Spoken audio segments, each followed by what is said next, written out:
a gente já chegou no momento no final, né? Já acho que os finais são fáceis. Aí eu cheguei justo na parte que você vai falando do poder, que é isso como se eu estiver fazendo um comentário aqui, que seja muito mais fácil no final, e que de repente o seu começo foi totalmente diferente. Então, desculpe também se fiz um comentário mais no final, porque ela veio um começo que pode mudar tudo sobre o final, né? Que você ficou falando dessa questão da programação, da programação que te dá poder, que é importante programar para te dar poder, né? Depois você falou um pouquinho desse empoderamento simbólico para que a gente produz isso, né? Aí eu fiquei pensando assim, que nesse discurso de pensar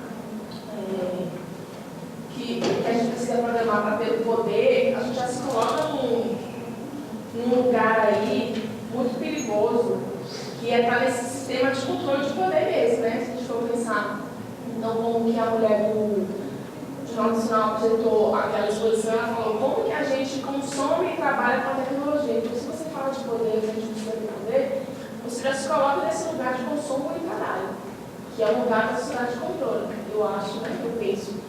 E aí eu acho que seria muito mais interessante se colocar no lugar da potência, né? Que são coisas distintas, né? Poder e potência. Eu acho que só para pensar um pouco mais sobre isso, de que não e aí essa coisa de precisamos aprender para estar nesse controle de poder, te coloca tão sujeito ao poder, né? E no entanto, a oposição disso, do outro lado seria a potência, né? Que é trabalhar com o subversivo, que é recusar o poder, mas é o potente aquilo que ele pode ir contra, o desvio do poder, né? Que também é poder. Por exemplo, tem esse lado também. Na época do Gutenberg, quantos sabiam ler e escrever, né? Agora, hoje em dia você pode ser rico sem saber ler e escrever ainda. Impressionante, né? É possível, mas é muito raro, né?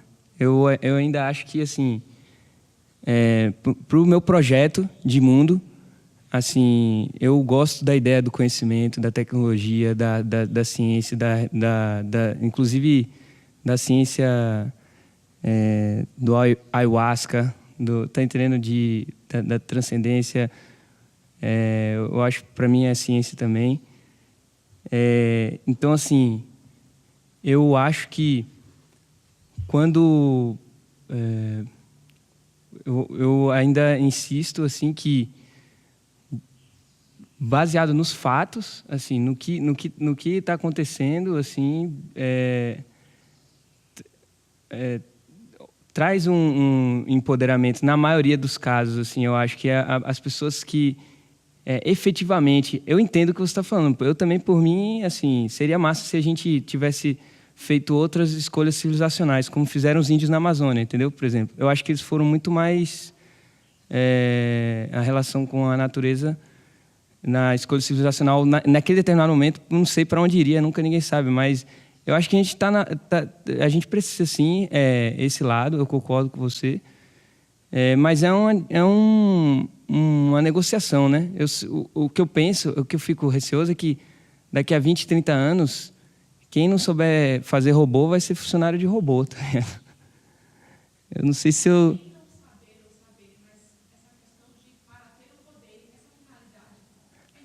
Quando eu falo poder é no sentido de liberdade, que é noção de limites, como diz George Maltner. Assim, no sentido de você ter noção dos seus limites ali.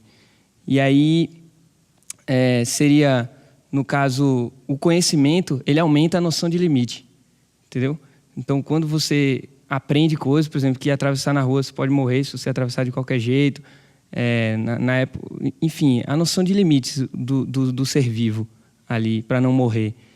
Até para não morrer e para ter mais prazer durante o dia, assim. Aí, para isso, enfim, é uma noção que eu acho que eu sou de uma perspectiva, não que todo mundo é igual, mas que a gente tem que negociar. E aí, essa negociação é feita através de troca de conhecimento. E aí eu achei muito legal a crítica de Christos, porque realmente foi uma metáfora belíssima. Quando eu proponho pro cara botar o trabalho dele, voltar lá na Ceasa e distribuir, realmente a metáfora é válida, com a comparação com o espelho que os portugueses fizeram com os índios. Só que, e realmente talvez tem uma questão de culpa mesmo, de diminuir a culpa e tal, não sei o quê, até concordo. E concordo com ele que isso aí efetivamente não vai ter profundidade imediata e tal, na coisa da culpa. Não vai, tipo a hipocrisia, digamos assim, seria hipócrita. Por outro lado, a minha perspectiva é de negociação, entendeu? É de sentar na mesa. Você falou da mesa. Pô, por que esses caras não podem estar na nossa mesa, cara? Entendeu? Então eu entendo o seu posicionamento. O meu posicionamento é de sentar na mesa com eles. Aí eu não sei se o seu posicionamento também é esse, de sentar na mesa com eles. Assim, por exemplo, você já está sentando na mesa das pessoas que você morou na casa delas. E eu achei isso belíssimo. É justamente isso que eu falo. Pô, ele sabe programar, ele está fazendo uma rede social, cara, física, internet das coisas. Pô, isso é poder, velho. Isso é poder simbólico. Isso é criação de um arsenal simbólico, assim. Isso ele está dizendo, meu irmão, Facebook, licença aí, eu vou sair um pouco aqui, vou fazer uma rede aqui com meus amigos, com a galera que eu morei, mais ou menos nessa linha, assim. Agora eu entendo o que você fala, essa é uma crítica que geralmente fazem para mim, desse meu discurso tecnicista, de tipo Senai, assim, vamos aprender a programar, pá, isso aqui é foda, é chato. Eu entendo isso. Só que, pessoal, imagine há um século atrás, um maluco que dizia todo mundo tem que saber ler e escrever. Ele era considerado louco. Mas não vamos ser hipócrita também do outro jeito, que é de achar que, pô, se você não saber ler e escrever, pô, as chances diminuem, galera. As chances diminuem, velho. Pro cara... Mas foi massa. É um vai e vem.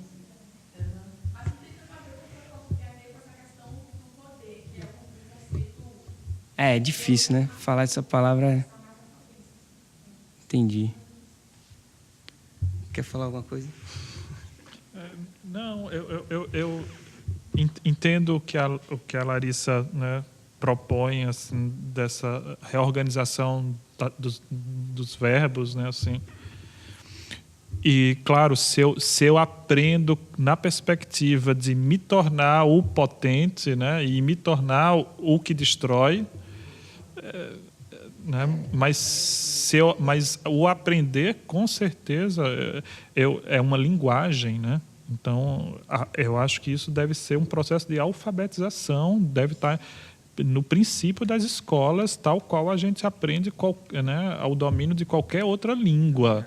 Eu acho que esse raciocínio tem que estar urgentemente assim, nos parâmetros curriculares como obrigatório para crianças. Né? Exatamente. Você já tem, né, casos nos Estados Unidos, alguns estados já, que também é um processo radical, né, mas já retiraram a obrigatoriedade da escrita manual, né, e, em substituição disso, as crianças aprendem, ao invés de escrever à mão, aprendem a digitar, né? Então, né, a gente está falando de crianças de 4 anos, né? Existe um sentido para isso, mas é um sentido do poder, né? Essa questão do poder, eu acho que a linguagem que a gente no contemporâneo vive é da máquina. Gutenberg, naquele momento lá, é a máquina aqui. E realmente, né, a gente vê que tem uma necessidade de que as pessoas realmente dominem, aprendam a linguagem. Não tem como, não tem, daqui a 30 anos quem não souber não vai saber nem comprar arroz, talvez. Porque vai ter que usar um determinado algoritmo para comprar o arroz, quantos quilos. Da melhor forma, né? Porque, por exemplo, eu trabalho numa comunidade agora que tem uma carência, está dentro de um lixo, tem uma falta de informação, assim, que seria necessário para a sobrevivência e manutenção daquele ecossistema no sentido maior. Então, você pensa assim, tive uma experiência com eles, assim, de abrir o Google Map e botar o Google View, quer dizer, só software, né?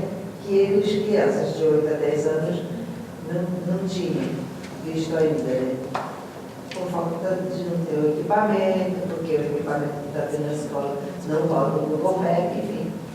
Por N fatores, né? E aí eles começaram a perceber que eles tinham condição de chegar no lixão sem estar no lixo.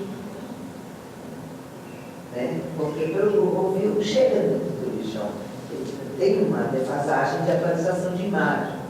Mas é uma perspectiva muito diferente daquela que ele vivia, porque ele está dentro de uma sociedade que está dentro de um lixo. Né? Um lixo que é uma montanha que se vê de longe, é a única montanha que tem em Brasília, é o lixo. Você vê essa montanha em vários locais da cidade, vários pontos, né? E quem mora lá, ele não tem a menor, assim, a criança não tem a menor perspectiva de que aquilo ali é um mal que está ali a ponto de explodir, né? Pelos anos de soterramento do lixo, da quantidade de gás.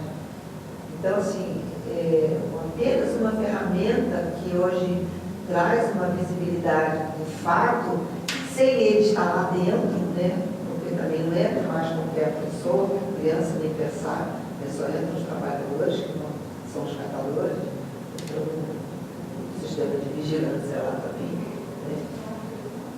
E aí, quer dizer, você desperta na criança, apenas por usar uma ferramenta, qual é a perspectiva dele futura? Né? Então, eu acho que é um papel, assim, mesmo fundamental na sociedade contemporânea, é ter domínio dessas ferramentas, não tem como não ter. É o cinzel, entendeu? Só que com outra aparência, que está na mão de uma minoria, e que esse poder que você colocou econômico, dessa minoria que quando vê que você hackeou uma forma de chegar a interferir na programação global, né? É muito fantástico a gente ter esse poder. Eu adoro esse poder. Aliás, eu quero ter esse poder, entendeu? De interferir mesmo nessa. Como é que uma caixa que está em todos os lares, entendeu? Passa ali coisas que são consumidas desde das 5 horas da manhã até a meia-noite, sei lá, o horário que as pessoas estão diretamente acordadas, né? Se consomem aquilo sem pensar, porque a televisão, no caso a TV, né? É um veículo. Você não precisa estar perto dela, porque ela é audiovisual, então o áudio já está embutido em você posições que eles determinam que sejam as suas, né? Posições políticas, ideológicas, enfim, e você tem uma forma de hackear isso. E dizer, peraí, não é assim não, porque aqui essa merda está falando aqui do preto. Escurece essa imagem e a gente acaba com ela. Eu acho isso fantástico. Acho que é para isso que a gente tem que ter domínio das ferramentas e ter poder, sim. Sem esse poder do conhecimento, não chega, tá? Não chega, a gente vai ser 180 milhões de massa de manobra. Você num outro nível, né? Mas quando a gente puder pensar que a gente vai poder ter, é bom, né? Se for para pensar, o Google é globo da internet. Exatamente. A questão é como é que você tira esse poder? É muito forte, porque eu tirei 3 fotinhas da minha netinha que saiu correndo pelada dentro de casa. Quando eu abri o Facebook, as 3 fotos já estavam posicionadas no Google Map, perguntando se eu aceitava ou não. Eu não aceitei. Mas a qualquer momento ela vai dizer assim, não preciso perguntar mais. Isso faz parte do genótipo da Alessi. Tal, entendeu? Os caras não conheciam meu genótipo.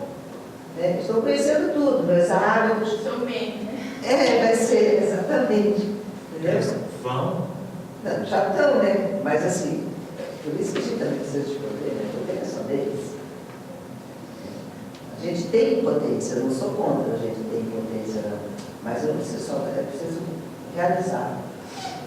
Ô Cris, você viu aquele trabalho do Ricardo Barreto, que são 2 camas, aí você deita numa cama e ele levanta. Tem a ver com aquele trabalho dele. São 2 camas, né? Aí você deita numa, aí aonde você aperta numa cama, ele sobe na outra. São vários motores e aqui vários sensores.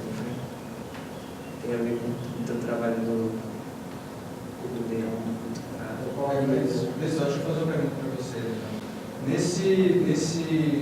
Nessa mutação de quem está no poder, antes eram as grandes, ainda são as grandes emissoras de televisão, agora os grandes servidores de internet e tal, e considerando esse fator importante que é o domínio da tecnologia, seja via programação, seja via técnica mais rápida mesmo, qual vocês acham que é a função da tecnologia nesse processo, em facilitar esse processo de domínio da tecnologia?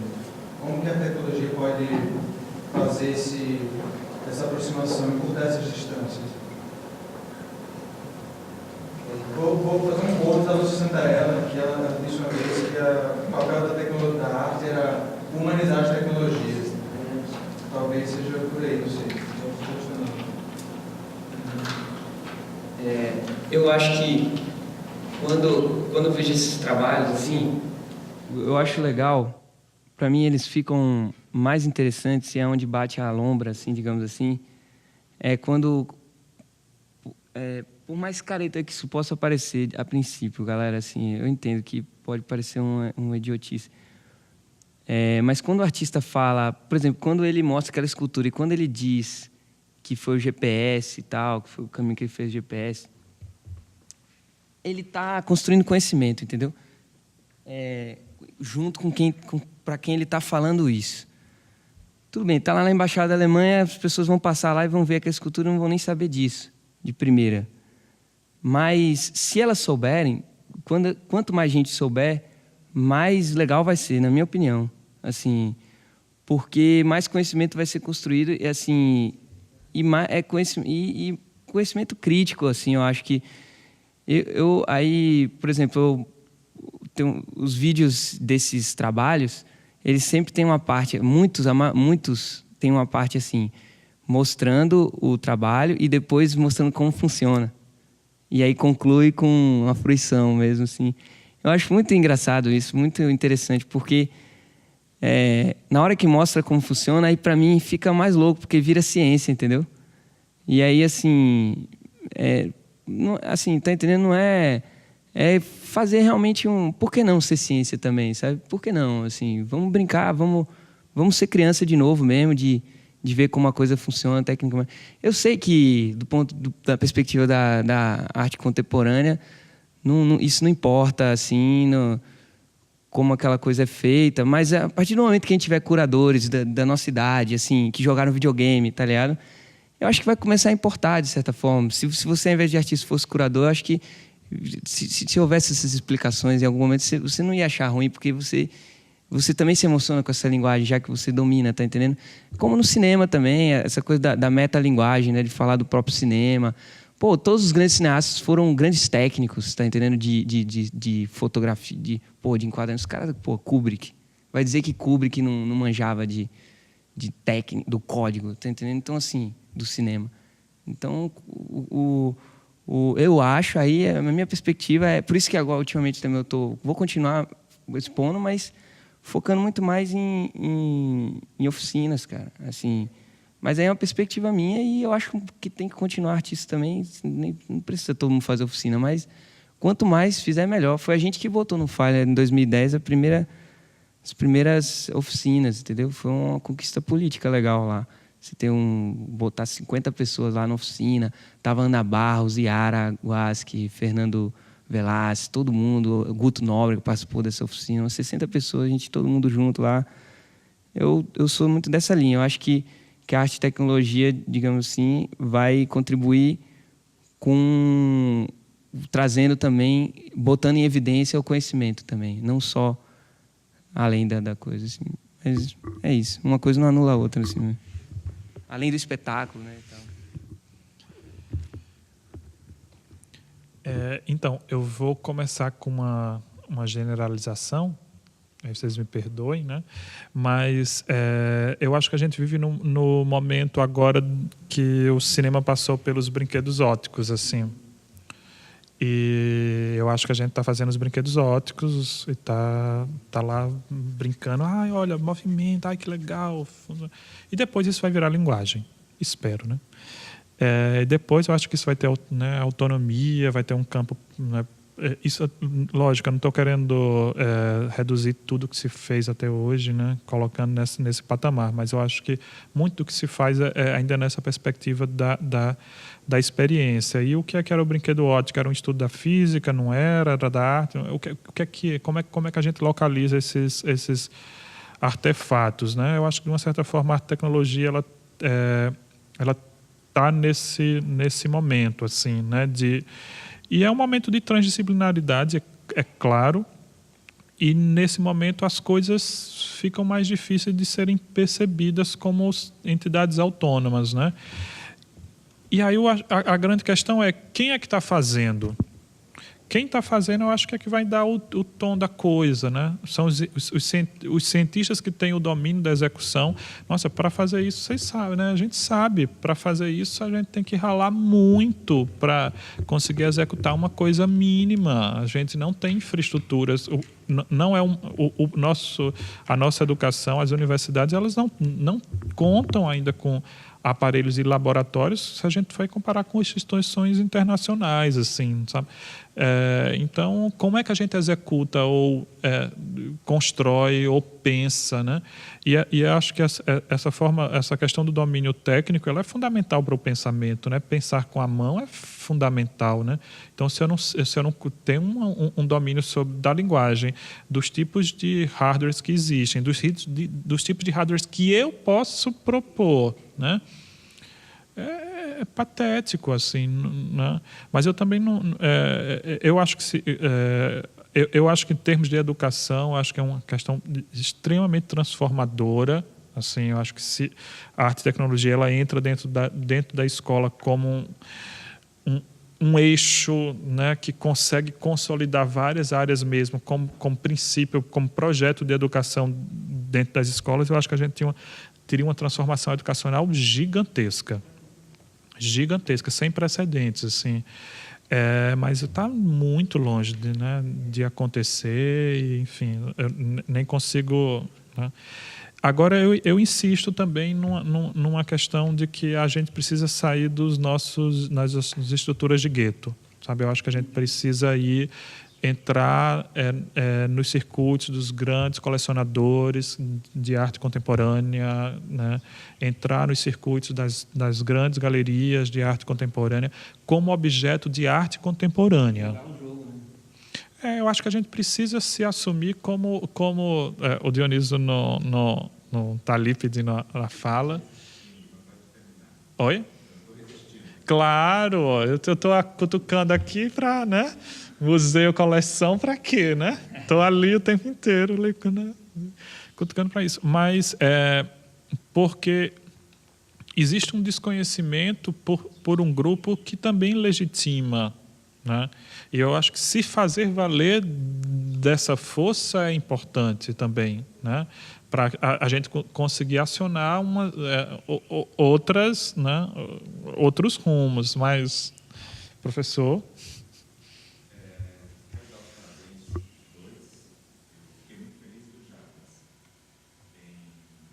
O teu discurso, eu acho que parte considerável dos artistas com arte e tecnologia já tem um discurso afinado com o teu, que sabe exatamente o que está construindo, que tipo de processo simbólico legitimador ligado a grandes corporações. Isso é uma das características históricas dessa área, e busca alternativas. Gostei muito dessa ideia de apartamento e negociação. Eu acho que é esse o processo, né? Um processo que também um pouco de sobrevivência, né? de autopreservação, até porque tem mecanismos aí que são mecanismos tecnológicos que não são tão democráticos, né? Então você evidentemente tem que saber manusear isso. Então eu acho que essa é uma visão não ingênua, que eu acho que alguns outros criadores possam ainda ter uma dinâmica dessa ingenuidade. Mas a pergunta que eu faço para os dois é justamente essa. Nós, historiadores da arte, ficamos um pouco confusos nos últimos 30 anos, quando a área de arte e tecnologia lentamente nos forçou a pensar essa área como uma área à parte. E nos últimos 3 anos, quando nós abrimos espaços para discutir arte contemporânea, hoje a gente tem que ter mesa de arte e tecnologia querendo ser arte contemporânea. Então, ficou um processo que, para nós somos muito lentos.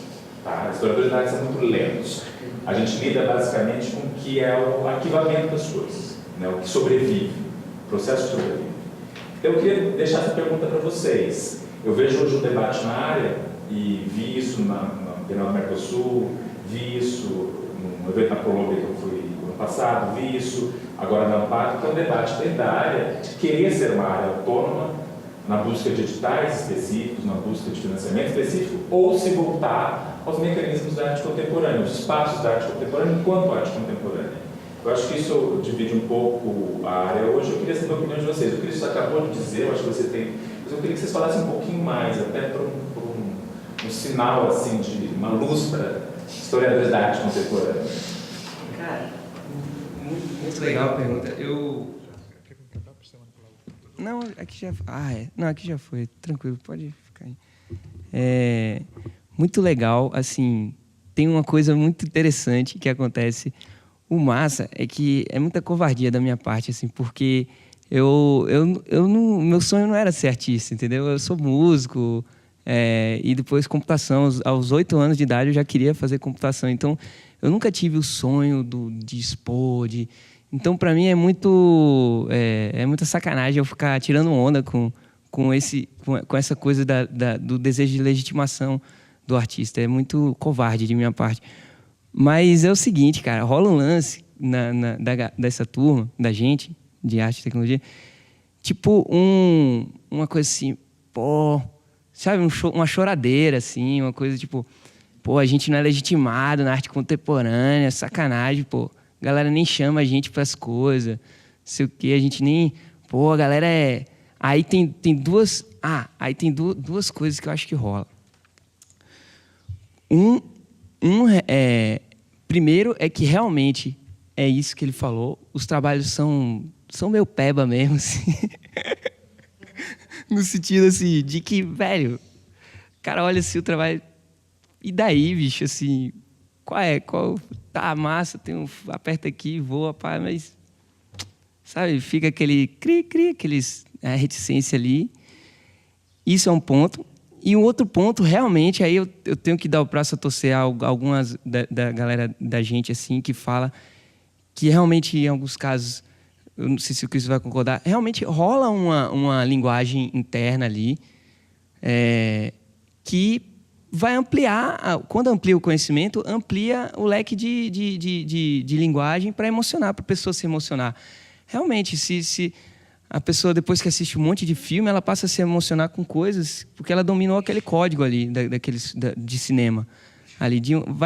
Enfim, a fruição vai evoluindo conforme aumenta o conhecimento da população de determinada tecnologia. Então, eu acho que, assim, realmente, por um lado, às vezes rola um certo preconceito. Por exemplo, eu acho que seria legal, mesmo sabendo que o File... de 10 trabalhos, só um você vai achar interessante, eu acho que vale a pena ir no File, tá entendendo? Só para procurar esse um, tá entendendo? E aí, assim... Poxa, deixa eu só ver se eu consigo concluir aqui. Tem um detalhe, que um crítico de um curador da Espanha, a gente numa conversa de bar, ele falou, lá em Juiz de Fora, ele falou, mas tem um detalhe também, aí eu queria que você falasse sobre isso, se isso faz sentido, assim, que depois de Basquiat teve uma bolha especulativa que estourou e aí as instituições ficaram mais conservadoras, e isso é pelo menos ele colocou como desculpa álibi para ter essa lentidão que você falou agora cada vez mais por causa de questão de mercado mesmo, de ações, de não sair hipervalorizando essa coisa desse jeito, assim. E aí, finalmente, para você pedir um posicionamento, o meu posicionamento ainda é difícil dizer, assim, falar maniqueisticamente se é para criar uma área ou não, porque eu até evidenciei ali, quando eu falei que achei massa os 10 anos do Itaú, da intervenção de Guilherme Kujawski, que era um escritor de ficção científica descoberto por Hermano Viana na década de 80, que foi contratado pelo Itaú para fazer essa área. E a gente sabe, foi muito criticado, mas também fez algumas coisas boas, assim, eu me considero eu agradeço a isso, assim, porque eu estou aqui por causa desse processo de 2006, do prêmio que eu ganhei do Itaú, não sei. Tem um lado interessante disso também, de oportunizar o novo. Aí, para concluir, eu fico com a pegada da galera de Recife, da arte, que é o seguinte, o Paulo Brusque, essa galera, e a galera do SPA, que meu irmão, não quero nem saber o que é isso, mas mostra aqui, velho, vamos mostrar aqui, não sei se é arte ou não é, velho. Sei lá, é um negócio interessante, vamos conversar, chega aí. Aí eu dizia, velho, eu não sou artista. Não, mas venha, me botaram na abertura do Spa das Artes, entendeu? Mesmo eu dizendo, cara, eu não sou artista, não sei, não, mas venha, massa, mostra aqui. E aí, porque o Recife tem essa coisa, né? Não tem medo de errar, da tosquice, né? Eles são toscos, eu não sou pernambucano, se bem que eu morei 10 anos lá, acabei virando. Mas eles são toscão, velho. Tem uma coisa, assim, que é legal. Tem a sofisticação também, mas tem uma tosquice que acaba surgindo novo também daí. E aí, é isso. Ou seja, eu não respondi nada, né?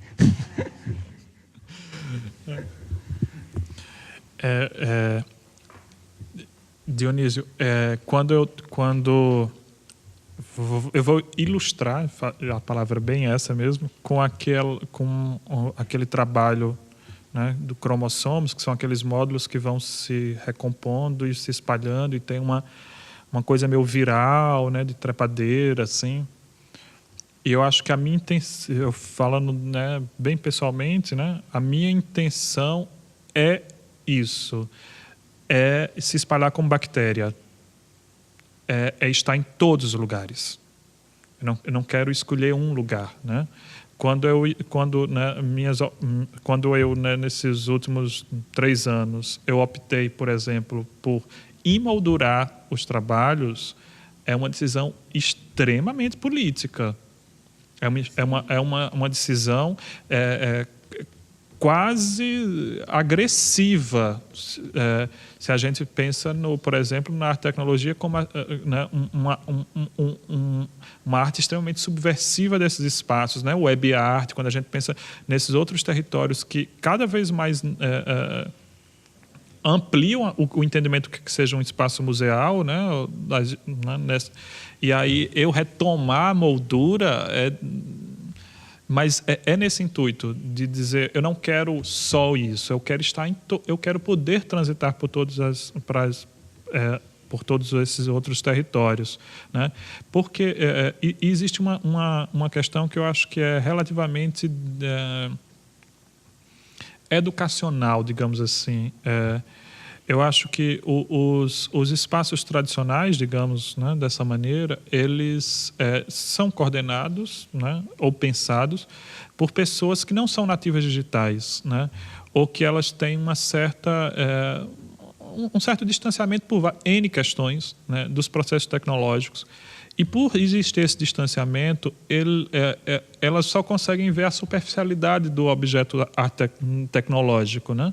Que apertou aqui e ficou amarelo, né? Às vezes o que está muito menos interessante para o artista é a plástica do trabalho e muito mais um processo que é muito mais científico, né? E isso não se torna visível, né? E isso não sensibiliza quem não é nativo digital ou quem está muito distante desse repertório. Então, particularmente, eu acho que se a gente consegue, né, entrar um pouco de maneira mais educativa, igual como a gente faz o sistema educativo, eu acho, de crianças dentro de espaços museais, a gente pode educar também, né, um público que, né, já é formador, né? Se a gente consegue fazer isso, a gente consegue, enfim, entrar, ganhar mais espaço, né, ser mais legitimado. Eu acho que não vejo problema com isso, né? Eu acho que a gente já conseguiu isso pela ciência, né? Acho que a gente precisa isso só de... A única coisa que, de fato, me deixa preocupado, porque a resposta é difícil, né? Então, você está vendo agora, é que eu acho a arte contemporânea muito acadêmica. e via na arte e tecnologia uma possibilidade de revitalizar esse academicismo. E estou vendo hoje que a arte contemporânea está conseguindo tensionar os espaços da tecnologia para, de alguma forma, e tem a ver com o mercado, né? Porque a parede, você fala de parede, a parede tem um poder na casa. Quem não tem produto para parede não vai para a casa de ninguém. Isso cria um curto-circuito no mercado, né? Que para vocês é um problema, mas para mim, como costuradora, eu estou ficando um pouco triste, porque eu vejo a arte contemporânea muito academizada e que o espaço de dilapação viria mais da arte e tecnologia. Mas é um problema, né? Debate. Mas eu acho que é chegar lá para pedir licença e ampliar também. Né? Eu não acho que é chegar e ampliar, né? Mas eu não acho eu não acho que a arte e tecnologia seja não acadêmica. Pelo contrário, né? A arte e tecnologia, ela nasce dentro da academia, ela respira a academia, ela funciona dentro da academia, né? Agora que a gente respira movimentos sociais, né? Oficinas que saem da universidade como perspectiva de extensão. Imagina, eu tô fazendo um trabalho agora que vai para março, até meio em primeira mão, divulgando. Eu vou fazer um trabalho que estou chamando de Sky Art, que eu vou lançar um nanosatélite com o pessoal da mecatrônica, do LARA, do Laboratório de Automação e Robótica daqui. E dentro desse satélite, é um nanosatélite, eu vou fazer um trabalho lá dentro, tá mandando um código dentro disso, enfim. Depois eu falo mais sobre isso. Como é que eu conseguiria lançar um satélite se eu não tivesse? Não dá, é muito normalmente. E eu também não acho que isso seja uma coisa negativa, não. Eu acho que isso é uma coisa... Não, academia nos moldes... Enfim. Mas aqui é um processo de formação... Eu acho que eu não vejo esse distanciamento. Acho que a tecnologia é muito nessa perspectiva, inclusive teórica, conceitual, né? Tem sua literatura específica, tem suas questões específicas, negligencia também, ou não quer saber de vários outros, né, teóricos tradicionais. Né? Tem um... Mas, desculpa, só uma coisa para não esquecer aqui, que eu acho interessante. Se você pega, por exemplo, eu tenho uma visão, eu acho massa ter caras como Cristos, e eu acho estratégico para a gente, assim como ter pessoas como Gisele, como Lucas Bambosa, como Guilherme Kujawski. É performático, na verdade. Eu acho isso ótimo. E só que eu tô na outra trincheira, eu tô numa outra trincheira, que o que me sustenta quando eu penso na arte, e na história da arte, eu vejo assim: se você pegar na história da arte Duchamp, isso é massa, eu tô dando uma de Tom Zé aqui, que nordestino gosta de falar do que não entende, né? Eu não entendo nada de história da arte, vou falar aqui. Você pega, isso é massa. Se você pega Duchamp, ele quebra tudo lá, porque ele já tinha um nome, e é cientista, né? John Cage era filho de inventor. Nam June Paik era músico e eletrônica, sacava tudo. Exatamente, futurismo, tudo. Então, sempre as trincheiras, a vanguarda está ligada à vanguarda tecnológica, né? A vanguarda artística está ligada à vanguarda tecnológica. Quem foi, uma pergunta que eu faço, quem que remete à cabeça de vocês depois, o fodão depois de Duchamp, ou a fodona, digamos assim? Infelizmente, sempre é um fodão, mas quem foi depois de Duchamp? Eu vou dar um chute, assim, Nam June Paik não foi... Andy Warhol, certo? Em termos de impacto, o cara que, porra, chega e ele... Eu ia falar o Romero Brito.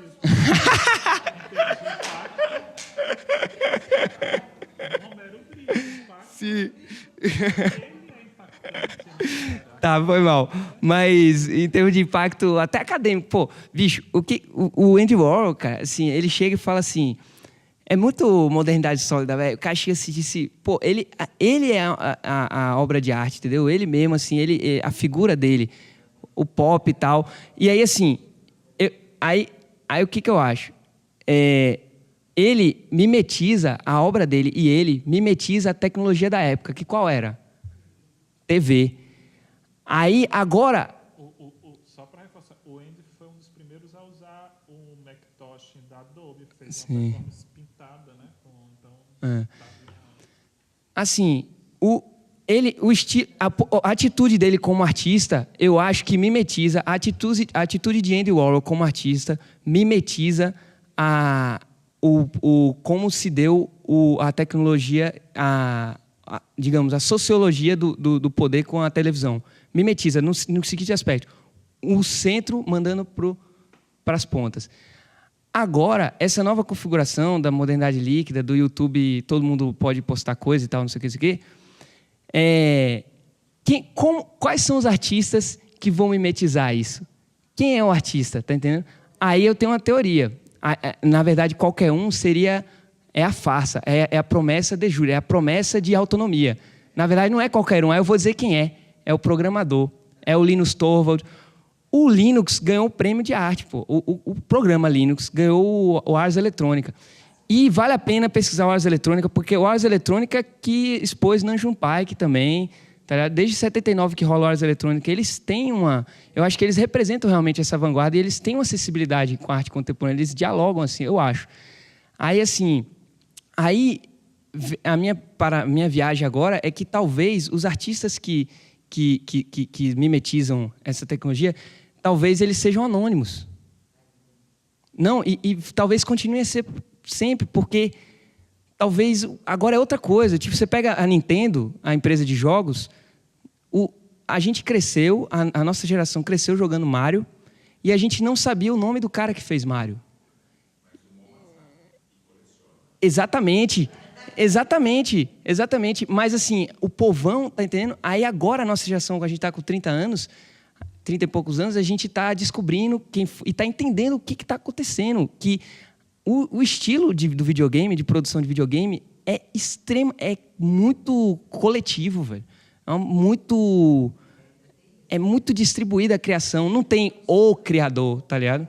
Não tem o criador. Aí, isso tudo problematiza, entendeu? Então, assim, talvez essa resistência seja massa. É uma resistência, eu acho, legal. Tipo, Paulo Nenflídio também teve um trabalho comprado pelo Inhotim, muito barato, por sinal, 20 mil reais só, mas, sei lá, uns 4 anos. Mas, assim, compraram a aranha dele, que é um negócio impressionante, aquela aranha, que cada tecla é uma furadeira, o pé é uma furadeira, enfim.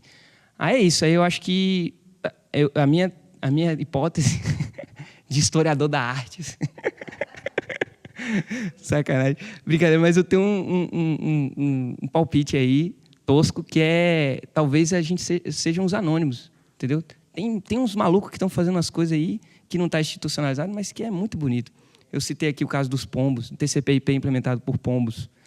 Mas, desculpa aí, eu falo demais. Manda aí, Disseu, né? Assim, eu vejo o termo arte e tecnologia já meio complicado, assim. Porque se a gente pensar em tecnologia como a varinha que cutuca a maçã para cair, né? Todas as outras linguagens que você tem na arte é arte e tecnologia. Você pegar a fotografia, pintura, gravura, tudo tem uma tecnologia ali, né? E se a gente fosse isso acaba complicando o termo, eu acho. Você querer definir como arte e tecnologia é o que a gente fez, eu acho que sempre, né? Você tem a fotografia, a gravura, e hoje na arte contemporânea essas linguagens acabam se misturando todas. Então, aí que o termo arte e tecnologia acho que fica mais complicado. E o que você acha do termo arte e computação? O que a galera usa aqui também, arte e computação? Não, pois é, toda essa... você querer definir um campo pela especificidade da ferramenta, eu acho que hoje na arte contemporânea fica muito complicado. Porque as linguagens todas se misturam. E tudo isso é ferramenta para você construir uma poética. Então, na verdade, não importa que ferramenta é. Se é arte e tecnologia, e se arte e tecnologia está em tudo, né? Você teria que chamar, então, fotografia, pintura, gravura, tudo de arte e tecnologia. né? Se você for pensar o que é a tecnologia. Bom, aí, assim, eu não sei, tá falando de, todo mundo tem que, no futuro, vai ter que programar. Eu não, Acho que vai virar tudo arte contemporânea. eu não sei até que ponto que assim, a tecnologia ela acaba criando interfaces, né? Para facilitar, entre aspas, a vida das pessoas, né? Mas isso acaba servindo também de uma forma de controle dessas pessoas. Então, por exemplo, quem usa o Facebook, quem usa, sei lá, quem usa o carro, ele não sabe como é que funciona. Não precisa saber construir um carro para dirigir o carro. Não precisa saber construir, sei lá, saber como funciona, fazer a programação para usar o Facebook, né?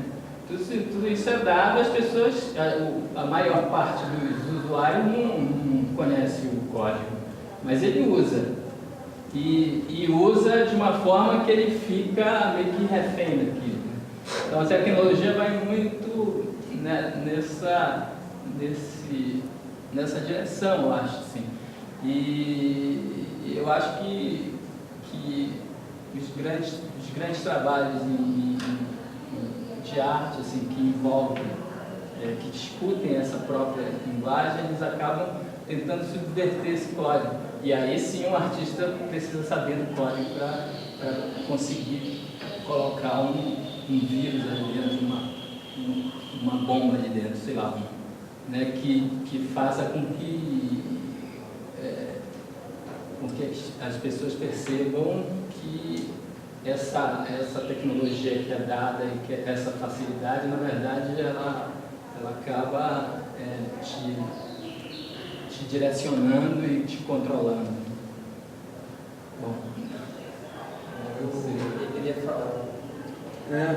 Eu queria retomar a questão dessa separação, dessa cisão que tem entre alguns eventos de arte e tecnologia e de arte contemporânea, só colocando a questão também que o sistema institucional brasileiro de circulação de obras de arte, muito baseado em salões e em algumas mostras, elas ainda não apresentam condições suficientes e adequadas para que algumas obras, por exemplo, a arte computacional e a arte tecnologia, às vezes ela tem uma característica de ser uma obra de alto custo, às vezes, e que não tem tanta autonomia em termos de montagem. A pessoa tem que estar em locos para montar, então tem uma série de dificuldades estruturais que os próprios, se você for expor um videoarte, muitas vezes um salão pede para que você mande um projetor, né? É um nível de falta de infraestrutura tão grande no circuito brasileiro de arte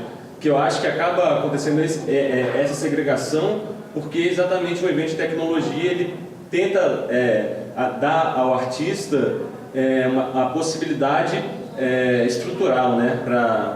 Porque acredita assim, até a questão do Cristo, que está emoldurando seus trabalhos, talvez esse formato seja mais viável, né, para uma circulação do que aquele trabalho do sapato, né, assim, dentro de um circuito que você tem que custear a sua obra. E esse modelo ele vai muito nessa questão também do modelo de aquisição, né?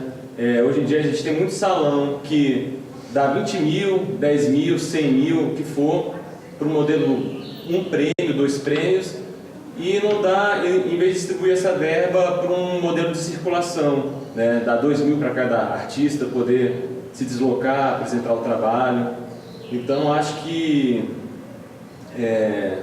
boa parte dessa segregação também vem de uma falta de pensamento de circulação da arte contemporânea como um todo. Tanto que tem eventos de performance, né? A performance também sofre com esse problema, né? Você vê muitos eventos guetizados assim, na área da performance, porque também é aquela coisa, o performer ele precisa muito mais de um prolabore, né? Para ele chegar no local, apresentar o seu trabalho, do que de uma oportunidade, né? Porque ele pode fazer o trabalho dele onde ele quiser, né? Então, é só voltando para essa discussão, assim, que eu acho que o maior limite, pelo menos no Brasil, é a falta de infraestrutura do próprio modelo institucional, né?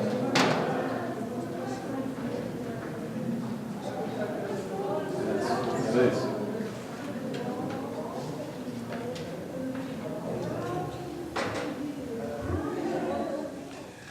Não, sem dúvida, a infraestrutura para montagem, infraestrutura de exposição, são instalações extremamente complexas que precisam de equipamentos às vezes muito caros. Isso dificulta enormemente, assim, né? A inserção também, a divulgação. Na verdade, a gente não tem estruturas. Você vai de uma coisa muito simples. Às vezes, você não tem número de tomadas suficientes no espaço. Então, né, você não tem energia, então aí você já inviabiliza, né, todo o processo, né? Então existe uma cultura também de pensar a expografia para esses espaços que, enfim, não existe nem essa discussão inicial, né? Mas, enfim, acho que eu percebo um crescimento muito grande, né, nesses 10 anos, por exemplo, que eu estou aqui dentro da UNB, né, como aluno e professor, eu percebo uma mudança radical no interesse dos alunos, da quantidade de projetos que ganham prêmios, que estão, né, o volume de pessoas interessadas, assim, quando eu fiz meu mestrado, né, praticamente eu fiz muito isolado, eram poucas pessoas também que estavam ali, né, ralando para fazer, né, o mínimo, né? Hoje a gente já tem um volume gigantesco, né, de alunos, então e isso num espaço de tempo muito pequeno, né? Então, sem dúvida nenhuma, essas pessoas que estão aqui, depois elas vão, ou são artistas, ou são produtores, ou elas vão estar nas curadorias das coisas, ou nos museus, ou... Sem dúvida nenhuma, esse cenário, assim, acho que nacional, tende a ser conduzido para um outro panorama, né? Espero que para um mais confortável para a produção, né? Beleza, agradecer a oportunidade, foi massa, acho que é justamente...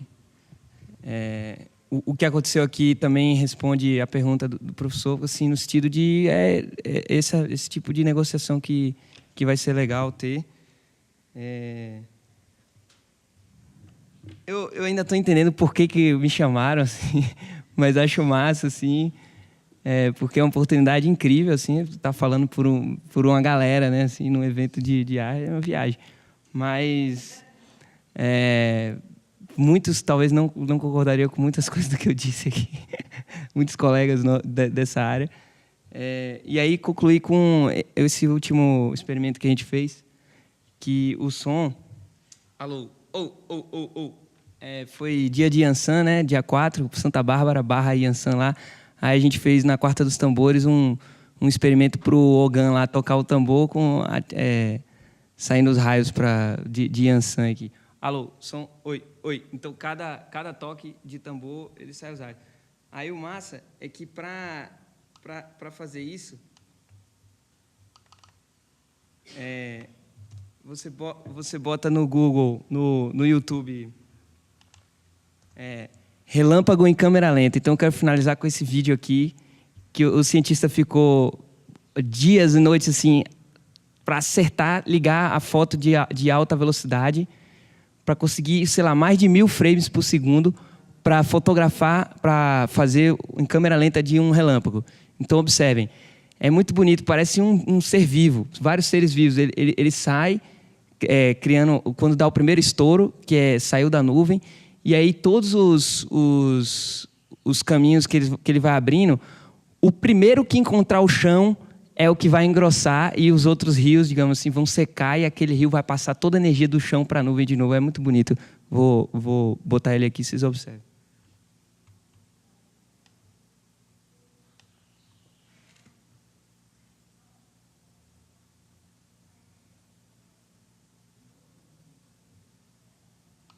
Então, foi esse aqui o primeiro. Observem que a linha se mantém, o desenho. E aí ele seca os outros. Beleza.